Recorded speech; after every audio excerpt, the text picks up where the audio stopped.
4 interesting facts about sneezing. I am sure fourth वाला तो आपने कभी ध्यान भी नहीं दिया होगा उसके बारे में।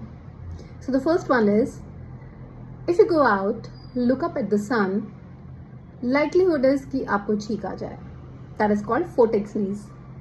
सब में नहीं होता है, किसी किसी में होता है। Some people are sensitive to the sunlight and genetic होता है, हो सकता है आपके किसी पेरेंट में रहा होगा। So after the video go out and check if that happens with you. Secondly, जब आप कभी आईब्रोज बनवाने जाते हो, प्लकिंग कराते हो, that can also make you sneeze, क्योंकि जो हमारी फेशियल नर्व्स हैं वो इरिटेट हो जाती हैं। थर्ड, आपने सुना होगा कि आपका हार्ट काम कर देना बंद कर देता है जब आपको छींक आती है। ऐसा बिल्कुल भी नहीं होता है।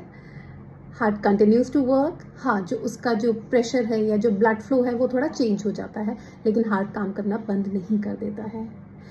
And the fourth one is, कभी सोते में छींक आई है क्या? इट्स वेरी अनलाइकली, क्योंकि you never sneeze while you are sleep. अब सोचो इसके बारे में, क्या कभी सोते छींक आई है? ना।